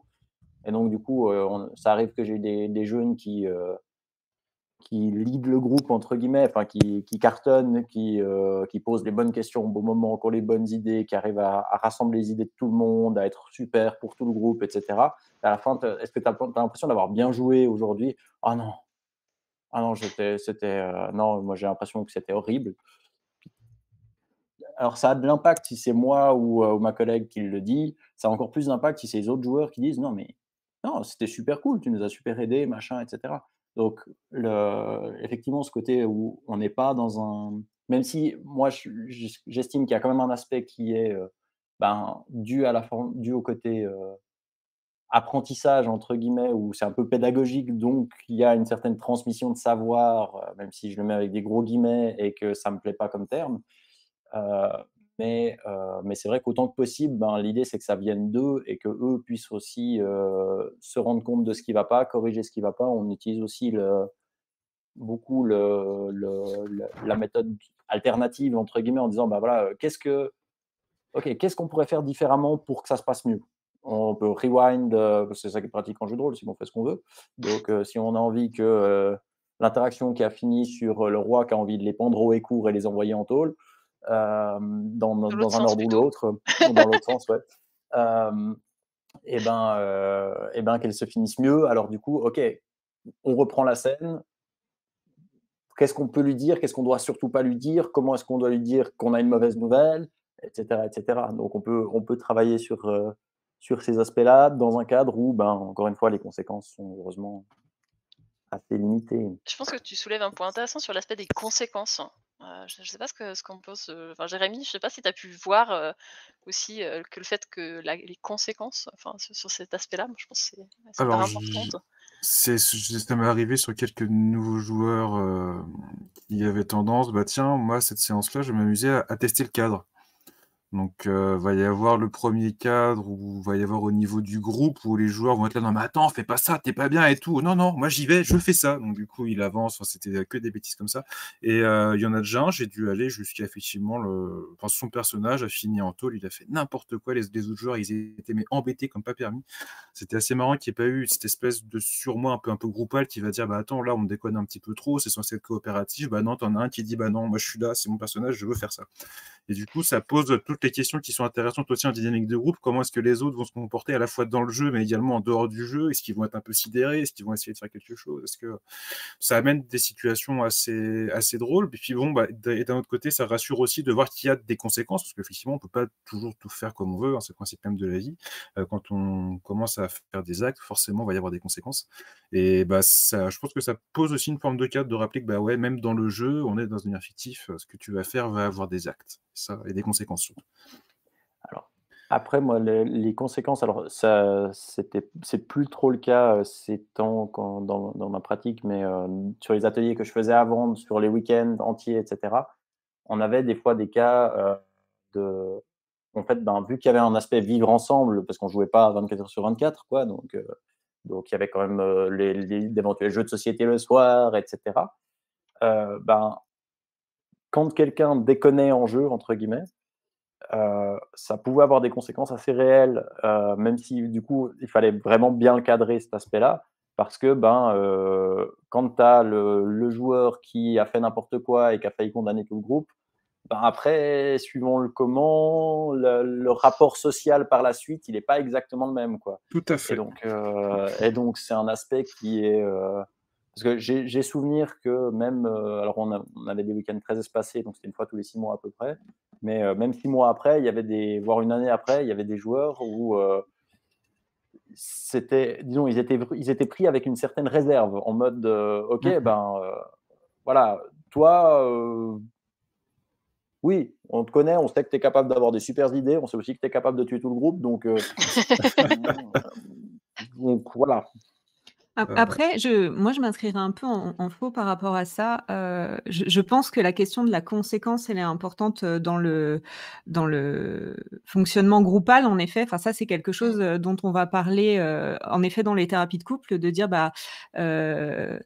cette action a eu la conséquence qu'un tel a intériorisé ça et maintenant un tel va fonctionner avec, ce jugement intériorisé et ça va avoir un aspect sur votre relation. En revanche, je dirais que, dans la thérapie individuelle, alors particulièrement avec les victimes, de traumatismes ou, les survivants ou survivantes, d'agressions, moi je dois avouer que je travaille le contraire. C'est-à-dire que quand on est traumatisé, on a tellement intériorisé déjà de la culpabilité, de l'impuissance, de l'impression d'être dépossédé de toutes ses capacités d'action, que je vais plutôt utiliser le jeu de rôle pour amener la personne à s'autoriser des coups d'éclat, de la colère, de la rage, de la furie, qui sont des choses qui n'ont plus la place dans le réel. Donc je pense que c'est aussi important de se dire que mais tout ce que mes camarades disent, c'est très valable, hein, mais le jeu de rôle est protéiforme. C'est aussi, par exemple, comment, quand on joue un personnage, qui a une maladie chronique, et qui donc ça se reflète dans ses caractéristiques, comment on voit quelles adaptations il va devoir faire pour, se mouvoir, dans le scénario, c'est vraiment, voilà, c'est protéiforme et c'est très intéressant de pouvoir adapter ça justement au fonctionnement de la personne en face et à ce qu'on veut permettre de travailler en termes de mécanismes. Je sais pas si quelqu'un veut. Oui, vas-y, Moi, vas-y. ce que j'aime beaucoup avec l'outil jeu de rôle, c'est que finalement, on fait ce qu'on veut. C'est-à-dire que moi, j'avais l'envie dans le cadre. Enfin, moi, je travaille de la manière suivante actuellement, c'est que j'ai ma collègue qui connaît un peu mieux les jeunes que moi et qui connaît du coup, qui les voit aussi plus souvent, dans le sens où moi, je les vois genre une fois par mois pour faire ces ateliers et elle les voit une fois par semaine pour la plupart, en plus. Et du coup, elle connaît leur état, elle connaît les besoins qu'ils ont de travailler tel point, tel point, tel point. Et puis, en fait, en fonction de ça, on va pouvoir aller chercher ce qu'on veut comme situation fictive dans le jeu de rôle pour travailler ça. Donc, en termes d'exemple concret, j'ai eu fait un scénario où tous les joueurs étaient attachés 2 par 2. Et du coup, en fait, à partir du moment où j'avais un joueur qui me disait: «Ah moi je vais aller à tel endroit pour mener l'enquête, pour interroger quelqu'un ou pour, regarder, fouiller un lieu», je prenais en compte ce qu'il disait, mais je mimais le: ah non, je peux pas y arriver parce que, je suis attaché par le poignet à la personne qui est à ma droite, quoi. Et donc, du coup, ce côté d'aller chercher un duo et de devoir prendre l'autre avec et de communiquer avec eux, est-ce que tu es d'accord de me suivre? Ok, oui, cool, on avance. Et donc, ça permet ce genre de choses-là qui sont. Alors, je vais évidemment pas attacher les joueurs. Je crois qu'il y a des trucs qui le font, mais enfin des assessments, ce genre de choses qui peuvent faire ça. Mais ça, c'est qu'un exemple. Mais disons, ça permet de vraiment adapter la situation finalement à ce qu'on a envie de travailler, ce qu'on a envie de voir, ce qu'on a envie d'observer. Et je suis d'accord avec toi, Lapis, c'est complètement protéiforme et on peut faire ce qu'on veut. Et ça a un intérêt grandiose sur le GN, c'est que quand on dit là, il y a un dragon et 10 000 hommes qui vous attaquent, il y a un dragon et 10 000 hommes qui vous attaquent, il n'y a pas besoin de les faire. Alors ça, c'est clair. Effectivement, je pense que le fait que le jeu de rôle en général, c'est un peu tu peux faire ce que tu veux avec, ça marche très bien aussi dans vos pratiques. Vous avez tous des pratiques très différentes et avant de poser les quelques questions à la fin, je voulais quand même arriver sur ce point un petit peu, en demi-teinte. Je pense que c'est intéressant quand même aussi de parler des limites que vous avez constatées, hein, je pense que vous avez pu faire plein de trucs, mais je pense qu'il y a aussi eu des cas où vous vous êtes dit, en fait pour ça marche pas. Alors, je sais pas si Jérémy, tu voudrais commencer, enfin là, voilà, qu'est-ce que tu as pu constater toi le truc, enfin les limites de ça que tu de cette pratique que tu as du jeu de rôle thérapeutique? On y revient un petit peu à ce que disait tout à l'heure, Alak. Effectivement, il va y avoir des profils où, la personne ne va pas réussir à se mettre un petit peu dedans, à se mettre un peu dans l'ambiance, ne peut pas forcément avoir accès à beaucoup de sublimation ou autre de ce qu'ils vivent. Et du coup, c'est vrai qu'il y a des situations, oui, je pense à des jeunes qui, au bout d'un quart d'heure, vont dire, bah là, je suis désolé, j'accroche pas, je préfère m'en aller, c'est trop pénible pour moi. Ou d'autres jeunes aussi qui vont être là, bah écoute, là, je commence à délirer, je commence à entendre des voix, ça me va pas, je préfère m'en aller. Enfin, il y a des situations où ça va être plus être les symptômes ou le moment donné où ça va leur dire que ça va être un peu compliqué de tenir. Parce que surtout que moi, je fais des sessions de 3 heures, donc faut quand même tenir, Mais c'est long, pas 3 tenir heures. les 3 heures, ouais, c'est clair, ça peut être long. Donc, voilà, ce serait plus sur ça les limites. Après, c'est pareil, on est peut-être la grande différence qu'on a vu tout à l'heure, c'est que comme moi je suis dans toute une institution avec cette notion un petit peu de différents espaces, je peux me retrouver aussi avec des situations qui n'appartiennent pas à l'atelier, mais qui vont venir exploser pendant l'atelier. En fait, ça me l'a déjà fait une fois, où finalement un conflit qui n'arrivait pas à être extériorisé en dehors du jeu. Pendant la partie, le conflit a pu se matérialiser et ça a été un peu long à travailler un peu ça. Mais bon, c'était assez intéressant que ça puisse quand même sortir, qu'on ait pu en reparler, enfin voilà, on a pu faire une réparation symbolique, etc., etc.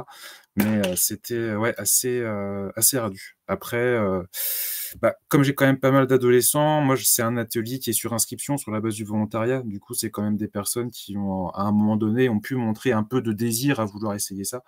Donc c'est pas une méthode forcément forcée. Voilà. Ouais. La psy? Alors, moi, quand j'ai lu la question des limites, j'ai pas compris la question. En fait, Ah! c'est-à-dire, j'ai pas compris que ça s'adressait à ma pratique et du coup, je trouve ça très bien parce qu'en fait, il y a quand même un message, qui me tient à cœur de passer, c'est que, encore une fois, là, je pense que ce qu'on a quand même essayé de dire, c'est que, ce qui faisait l'effet thérapeutique, c'était aussi le cadre, dans lequel c'était posé et je pense qu'une des limites sur laquelle j'aimerais, alarmer, c'est moi quelque chose qui me révolte, c'est la question de l'usage du jeu de rôle, en entreprise, dans le recrutement, pour le team building, pour soi-disant, heu pouvoir, former des managers. Enfin, toute cette question qui va être reprise par le développement personnel et par des processus, libéraux et capitalistes. Ça pour moi, c'est extrêmement choquant parce que c'est fait en dehors de tout cadre thérapeutique, dans des espaces qui sont normatifs, qui ne sont pas safe et en fait, c'est le moment où vous donnez de soi, de vous donner de vous-même en vous mettant en scène, mais en mettant quand même quelque chose de votre tripes, hein, parce que quand quand vous commencez à jouer, vous mettez quand même quelque chose de vous-même et que c'est repris dans une manière de vous dire: «Ben, toi, il faut bien que tu rentres dans ton petit cadre là». Ça pour moi, c'est vraiment, très, très, très, très grave et du coup, si je devais pointer une limite, ça serait de dire que finalement, c'est important que, si vous explorez des aspects, thérapeutiques du jeu de rôle, ça se fasse, dans des cadres qui soient safe, que, l'objectif, ce soit vraiment de peut-être de comprendre ou de sentir ou de faire lien, mais pas, d'être, des injonctions, prédéterminées comme on peut le voir des fois dans les usages qui sont faits, quoi. Ouais, j'avoue que cette question du jeu de rôle utilisé à but, on va reprendre le mot, moi j'ai pas de problème avec les gros mots, capitaliste, c'est-à-dire, développement personnel, et pratique managériale. C'est aussi quelque chose que je trouve très limite d'un point de vue déontologique parce C'est que, hyper maltraitant, c'est hyper ouais, maltraitant. je suis tout à fait d'accord avec toi et je suis contente que tu soulèves ce point, même si, c'est pas une opinion, je pense, majoritaire. Je pense que c'est important de la signaler, surtout que là, on parle dans ce cas de quelqu'un d'un professionnel qui pratique ça, donc c'est peut-être un peu plus valable que quand moi je dis, «Non mais ces trucs c'est dangereux». Mais Donc je suis très heureuse. je récupère régulièrement des patients et patientes qui ont subi ça dans leur espace de Mmh. travail et qui se sont sentis complètement intrusés, jugés dans ce qu'ils ont pu donner à voir, dans ce jeu et dans ce qu'on leur a renvoyé, quoi. C'est extrêmement maltraitant, comme une table de jeu de rôle pas safe peut être maltraitante aussi. Donc je pense que c'est vraiment la limite sur laquelle je voulais attirer l'attention. Oui, non, je pense que c'est très important. Heu, Qu'est-ce que tu voulais, Alak, partager sur toi les limites que tu as constatées de ça? Puis après j'ai 1 ou 2 questions que je trouvais intéressantes que je vais vous partager. Bah, après, moi, ce que j'ai déjà dit en partie, mais il y a des je pense, il y a des personnes pour qui ça n'est en fait, vu qu'il y a alors dans ce que je fais, en tout cas, il y a pas un travail qui est suffisamment explicite tout du long, dans le sens où il y a des moments où on est explicite sur, l'objectif, sur ce qu'on fait, sur aussi ok, là on a vu ça sur toi, donc il faut que tu peux essayer de faire ça mieux comme ça, différemment, on va reprendre la chose, on va refaire la situation pour voir comment elle peut mieux se passer, etc. Où là on est très explicite, mais il y a quand même plein de moments où en fait on va juste faire du jeu de rôle, entre guillemets. Et du coup, juste faire du jeu de rôle, même si je suis d'accord avec Jérémy, en fait, il y a déjà un aspect qui peut être super important pour les jeunes d'avoir un moment social, d'avoir un moment qui se passe bien, etc. Mais entre guillemets, si les jeunes sont juste là pour faire du jeu de rôle, je pense que je vais pas assez loin pour moi, parce que c'est des jeunes qui sont là pour essayer d'apprendre d'autres choses, etc. Donc je vais un peu au-delà dans cet objectif-là. C'est pas la même population et c'est pas du tout un jugement vis-à-vis de quoi que ce soit. Mais dans mon cas, mon but, c'est d'aller un petit peu au-delà. Et du coup, la limite, c'est que déjà, je pense que c'est pas pour tout le monde. Je pense qu'il y a aussi des gens pour lesquels il y a aussi des trucs pour lesquels ça fait que c'est pas pris au sérieux, c'est pas assez explicité, assez clairement travaillé, même si ça a un intérêt, c'est qu'aussi du coup on arrive à récupérer des gens qui, enfin moi c'est très simple, j'ai un ou deux jeunes, en fait ils me disent mais en fait à part votre atelier, je fais pas. Parce que on n'arrive pas à le motiver à faire quoi que ce soit d'autre que du jeu de rôle et voir ma collègue entre deux jeux de rôle. Parce que il y a cet aspect motivation qui est beaucoup plus simple, parce que ludique, parce que tout ça. Mais c'est vrai que c'est un intérêt, mais c'est aussi un frein, parce que on peut avoir ce côté que ludique entre guillemets qui ressort, et cet aspect de finalement un peu oublier le reste, et même si pour certaines personnes c'est ce qu'il leur faut, si le but c'est de leur apprendre des choses et qu'ils puissent se développer des nouvelles compétences, etc., c'est pas tout à fait suffisant. Puis après, comme souvent avec les enfants TSA, il y a le problème de la généralisation, mais ça c'est inhérent à la population plus qu'à l'outil jeu de rôle. Oui, bon, ça, je pense que c'est un problème en général avec tous dès qu'on est, enfin, en général, on essaie de mettre des gens dans des petites cases et du coup, voilà quoi. C'est un problème, je pense, qui n'est pas uniquement lié à la pratique psy Ouais. du jeu de rôle. Et puis que leurs compétences, certains sont très doués dans nos ateliers, ils sont capables de relancer une discussion, ils sont capables d'interagir de manière tout à fait OK, etc. Mais après, en fait, ça se voit pas ailleurs que dans nos ateliers. Donc Ouais. ça, c'est clairement un problème qui peut être constaté. Ouais, alors ça, c'était, c'est vrai que c'était une question que moi j'avais, c'est à quel point est-ce que, ça a un impact effectif sur le long terme? Est-ce que les gens arrivent à repratiquer ce qu'on met en place dans les, tu vois? Par exemple, la psy, tu parlais du fait que les gens, ça permet de prendre conscience de choses sur eux-mêmes, mais à quel point est-ce qu'une fois la séance finie, cette prise de conscience dans le quotidien, elle disparaît ou elle reste?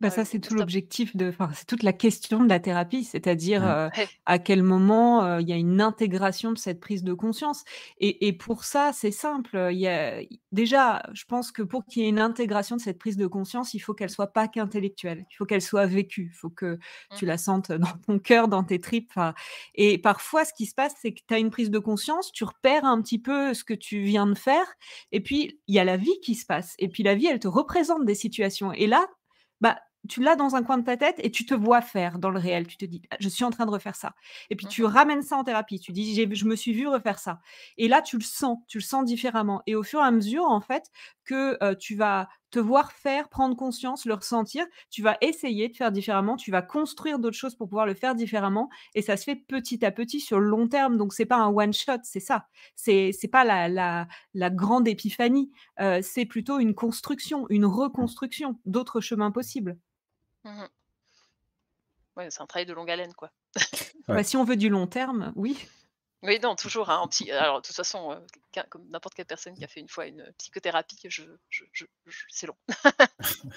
C'est ça, ça vient pas du jour au lendemain. Hem, il y avait quelqu'un qui avait posé une question, alors qui n'est pas exactement de votre pratique, mais je la trouvais intéressante parce que je pense que c'est une question que beaucoup de gens se posent et qui est, comme je dis, un peu en dehors de votre truc, mais c'était Lyriel qui s'était posé la question de: «OK, moi je fais du jeu de rôle avec des amis et qu'est-ce qu'on et qu'on voit que quelqu'un va pas. Est-ce que nous, on peut faire des trucs safe?» On est d'accord, on n'est pas des c'est pas des psys, heu, dans le cadre du jeu pour les aider et je trouvais une question assez chou parce que je pense Mmh. qu'on manque de bienveillance et qu'un peu de bienveillance en plus dans le monde, c'est bien. Donc, est-ce que vous auriez, des petits trucs, genre on voit quelqu'un va pas en partie, qu'est-ce qu'on peut faire dans le cadre du jeu de rôle pour les aider? Si quelqu'un veut répondre, quelqu'un a une idée, sentez-vous libre, hein, vous êtes pas obligé d'attendre que je donne la parole. Bah, il y a plein de choses que tu peux faire. L'idée déjà, c'est peut-être de ne pas, penser à la place de l'autre, ce qu'il ou elle a besoin. Ça peut être, il faut faire aussi attention à ne pas, importer, les conflits qu'on connaît de la réalité ou les difficultés que le joueur ou la joueuse a dans la réalité, dans la partie, parce que peut-être que la partie, c'est son Ouais. safe space. C'est Donc, ça. il se peut que la personne ait juste besoin de pas en parler, en fait, et que dans le cadre Mmh. de la partie, ça n'existe pas. Et puis parfois, vous sentez qu'il y a c'est une question de feeling aussi, je pense. On peut demander à la personne ce dont elle a besoin. Mmh. Vous pouvez faire en sorte que votre perso respecte le consentement de l'autre perso, c'est-à-dire aller voir votre C'est déjà perso bien va ça. voir le perso et dit, «Bah, est-ce que je peux t'aider?» Et puis, l'autre sera en capacité de répondre. Je pense qu'il faut peut-être, appliquer les mêmes règles que dans la vie finalement. Ah ouais, mais on est pas bon dans la vie pour les appliquer en général, hein. Qui prend le temps d'aller vers quelqu'un et lui dire: «Qu'est-ce que je peux faire pour toi? Est-ce que ça va?» Et beh, Franchement. vous le faites pas vous? Si, moi je le fais, Bah, mais moi voilà. c'est une prise de conscience qu'il m'a fallu faire, hein. C'est quelque chose que j'ai appris, c'était une démarche volontaire, c'était pas Mmh. instinctif, tu vois? C'est C'est un truc vrai. que je me suis forcée à Ouais, faire à une époque et qui est devenu naturel. Ouais, mais oui. Hem, oui, vas-y. moi, j'ai envie de répondre à cette question de 2 manières. La première, c'est que je la trouve effectivement très, très bienveillante et c'est cool, mais en même temps, je sais que, disons, elle peut ouvrir sur plein de trucs qui sont nyeh, Ouais. moyens. Mmh. Donc, elle disons, elle me fait peur et on m'a déjà posé des questions genre: «Ah ouais, mais comment est-ce qu'on peut faire pour, ah moi je suis passionné de jeux de rôle, comment est-ce qu'on peut faire pour, utiliser le jeu de rôle pour faire de la thérapie?» Ben, en étant thérapeute. Ouais, Fais le pas, voilà, ouais. c'est ça. Ouais, Fais le pas. c'est ça. Fais le C'est-à-dire, pas. si tu es thérapeute, alors à ce moment-là, ben, tu peux éventuellement, si tu as l'impression que c'est pertinent dans certains cas, dans certaines, enfin voilà, si tu le sens et que tu as l'impression que ça a sa place, alors oui. Mais sinon le côté, ben, je veux faire du jeu de rôle et donc du coup, qu'est-ce que je peux faire d'autre? Ou bien je veux là, j'ai envie de répondre à cette question en disant, ben, discute avec lui, mais pas en jeu, entre guillemets. Et est-ce que, ben, savoir effectivement, ben, quel est le rôle qu'a cette partie? Parce que moi, je sais que quand, je vais pas bien, j'ai pas envie qu'on vienne, me prendre soin de mon personnage d'une manière ou d'une autre, entre guillemets. J'ai envie, d'être à fond dans le jeu pour, tout oublier et pouvoir me focus sur rien d'autre que mon jeu Ouais. et ma soirée, mon machin, mon bidule et que ça soit cool. Mais après, je sais qu'aussi, il y a d'autres personnes, où on peut les valoriser au travers du jeu, ou en tout cas s'assurer que, ben, je sais pas si c'est en lien avec, là j'ai un exemple qui me vient, en tête, et je pense que Tali va se marrer. Mais, Non, non, on mais, joue dans le même club de jeu de rôle si jamais. voilà, on joue dans le même club de jeux de rôle, mais disons le côté, ben, s'assurer que la personne qui a de la peine à se sentir écouté, à se sentir à sa place et cetera, bah, en fait, en tant qu'MJ, lui donner la parole, s'assurer que quand elle dit quelque chose, les autres l'aient entendu, Mmh. insister si c'est une bonne idée, pas nécessairement la mettre en avant de manière abusée parce que si on le fait, ça va devenir juste malsain et gênant, mais juste s'assurer qu'elle ait sa place au même titre que tout le reste, bah, ça peut déjà être suffisant pour que la personne, elle se dise: «OK, ben, j'ai passé un bon moment, Mmh. c'est ce qu'il me fallait et Mmh. puis je me suis senti respecté et voilà». Mmh. Ouais. Et ça dépend beaucoup des gens et de ce dont ils ont besoin. Et sur le fait de se sentir respecté d'ailleurs, moi je pense que quand on va pas bien, on peut être un peu plus à fleur de peau, d'où le fait, de respecter, les principes de sécurité émotionnelle des tables, donc les triggers ou les lignes, les voiles et Mmh. cetera, Mmh. parce que voilà, moi j'ai un stress post-traumatique, je peux vous dire dans les moments où je vais pas bien, vous me mettez des scènes qui me trigger, je suis plus sensible. Donc, je suis toujours très reconnaissante quand les tables respectent les limites qui sont posées parce que ça fait que justement, à ce moment-là, la table peut être un espace protégé dans lequel on peut aller même quand on va pas bien. Donc, si on conclut un peu cette question, c'est ne jouez pas aux apprentis sorciers. Oui. Voilà. Ouais, ça vaut mieux. Moi, j'avais juste une. Alors, il est presque l'heure, donc je voulais juste poser une toute dernière question, toute rapide, qui n'a pas grand-chose avec le sujet, mais qui m'intéresse moi. C'est et combien de gens ont continué le jeu de rôle après? Qui continue Est-ce que vos patients continuent le jeu de rôle après? Moi, c'est une question qui m'intéresse. Donc, je sais pas qui veut commencer à répondre. Ah bah, Juste en 2 mots, hein, parce qu'il nous reste ouais, 2 ouais, je minutes. veux bien. Oui, moi, Vas-y. j'en ai qui ont continué après, ouais. Que ce soit en ligne ou en physique, certains ont pu faire le pas de continuer. Ouais. Et toi, Là, la petite révoltée? Oh, pardon, Pareil. excuse-moi. Ah ouais, non, juste pour rajouter, j'en ai même un qui est revenu l'hospitaliser pour quelques temps chez nous. Il est revenu avec des bouquins de jeux de rôle et il s'est mis à maîtriser. Du coup, il va maîtriser à la clinique. Donc, c'est assez cool. Très bien. Et donc la petite révoltée, excuse-moi, on t'a un peu coupé au Pareil, milieu. pareil. Pareil. Ouais, il y a quelques personnes, qui se sont pris au jeu ou qui se sont reprises au jeu, si elles avaient, par exemple, pratiqué, à leur adolescence et puis que c'était quelque chose qui était tombé, dans l'oubli pour elles. Et puis d'autres personnes qui, par l'intermédiaire de cette découverte, ont essayé et se sont pris d'amour pour cette discipline. Ouais. Et toi, Alak? Bah, moi, en fait, le problème qu'il y a, c'est que je pense qu'il y en a plein qui voudraient, mais le problème, c'est que c'est des enfants et que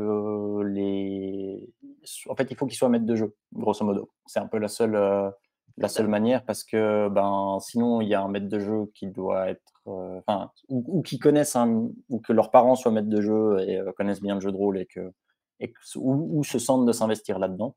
Mais du coup, le problème, c'est que j'ai pas de club vers lequel les diriger parce que à Neuchâtel, en Suisse, il n'y a pas vraiment de club de jeux de rôle. Et entre guillemets, je suis un peu. J'ai eu plusieurs enfants qui venaient soit pour me dire ah mais peinture sur figurine parce que pour représenter les situations, etc. J'utilise des figurines. Donc soit ah mais où est-ce qu'on peut peindre des figurines, où est-ce qu'on peut acheter tout ça. Alors ça, au moins, acheter tout ça, c'est facile, mais après, tuto en ligne, quoi. Et puis sinon, sinon l'aspect, faire du jeu de rôle quand on est jeune et que c'est pas évident. À Lausanne, j'ai 1 ou 2 adresses et encore. Et sur Neuchâtel, j'ai à peu près rien. Donc, je crois pas, à ma connaissance, qu'il y en ait qui ait fait le pas de devenir maître de jeu. Moi, c'est comme ça que j'ai commencé, hein, en tant que maître de jeu pour mes potes parce que j'aimais trop le jeu de rôle. Mais après l'avoir découvert dans le cadre d'un atelier. Mais pour le reste, je pense pas beaucoup. OK. Je vous remercie, à tous les 3 d'avoir, accepté de participer à cette table ronde. C'était vraiment très, très intéressant. J'avoue que j'étais, hyper subjuguée en vous écoutant et des fois j'étais en mode: «Ah oui, de toute façon, c'est relancer la conversation». J'en profite pour, rappeler à tout le monde dans le live qu'on a un bundle en faveur d'un handicap international et vu qu'il est là, on a beaucoup parlé de pas de voilà, de maladies, de gens pas toujours, très bien dans la société. Je pense que, c'est la bonne occasion de vous rappeler. Je vais vous mettre le lien. N'hésitez pas, c'est plein de nouveaux jeux, c'est des jeux écrits spécialement sur le thème de l'altérité, donc il y a vraiment de tout, heu et pas des jeux que vous avez probablement déjà vus, vu que c'est des nouveaux jeux et voilà. Et moi, je vous remercie encore une fois les invités. J'ai fait le truc qu'on m'a demandé de faire, hein, donc de la pub. Et maintenant, je vous remercie encore une fois et je vous souhaite, une bonne fin de dimanche, à tous et toutes, en espérant vous revoir dans d'autres, occasions, parce que c'est vrai que c'était très, très intéressant et moi j'adorerais, pouvoir encore parler de ce sujet et du coup, je pense qu'on va rendre l'antenne.